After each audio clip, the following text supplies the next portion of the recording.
সত্যি কথা বলতে কি, দাজ্জাল আসার সময়টা কাছাকাছি চলে আসছে। এবং দাজ্জাল যখন আসবে, মানে মানুষের রূপে যখন বের হবে, তখন সে এইদেরকে নিয়েই বিশ্বটা শাসন করবে। সে রুলিং স্টেট হবে এবং দাজ্জালকে নিয়ে সে পুরো বিশ্বটা শাসন করবে। কতদিন? নবীজি বলেছেন 40 দিন। কতদিন? প্রথম দিন হবে 1 বছরের সমান, দ্বিতীয় দিন 1 মাসের সমান, তৃতীয় দিন 1 সপ্তাহের সমান, বাকি দিনগুলো আমাদের দিনের মতো। এই শাসন না হওয়া পর্যন্ত কিয়ামত হচ্ছে না। আর এই শাসন ততক্ষণ হচ্ছে না যতক্ষণ মহাযুদ্ধ না হচ্ছে।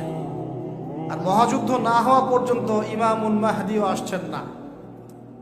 মাহদি তখনই আসবেন যখন মুসলমানদের অবস্থা এরকম খারাপ হতে থাকবে। আর মাহদি না আসার আগে দাজ্জালও মানুষের রূপে বের হবে না। এখানে ওখানে যে আনাচে কানাচে মাহাদিগুলো বের হচ্ছে, এরা মাহাদি নয়। গোলাম আহমেদ কাদিয়ানিও দাবি করেছিল যে ও মাহাদি।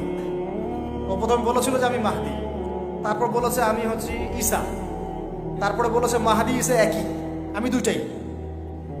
তারপরে বলেছে আল্লাহর নবী, তিনিও নবী সাল্লাল্লাহু আলাইহি ওয়াসাল্লাম, আমিও নবী, নাউজুবিল্লাহ। তো ও দাবি করেছিল। আর আমরা জানি মাহাদি কথা বলবে আরবি ভাষায়, তিনি ফাতিমা রাদিয়াল্লাহু আনহার বংশধর থেকে হবেন। আর এই মাহাদি কথা বলতো পাঞ্জাবি ভাষায়, পাঞ্জাবি মায়ের সন্তান ছিল। এগুলো মাহদি নয়। মাহদি আসছেন না যতক্ষণ পর্যন্ত আপনি একটা বিশাল মালহামা না দেখছেন।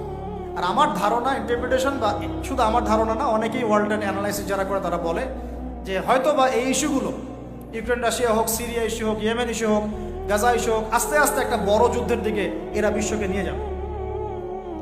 এই যুদ্ধগুলো এমনি এমনি লাগে নাই, এরা লাগায়, পেছন থেকে লাগায়। ওদের স্বার্থ কি? অস্ত্র বাণিজ্য। কি বাণিজ্য?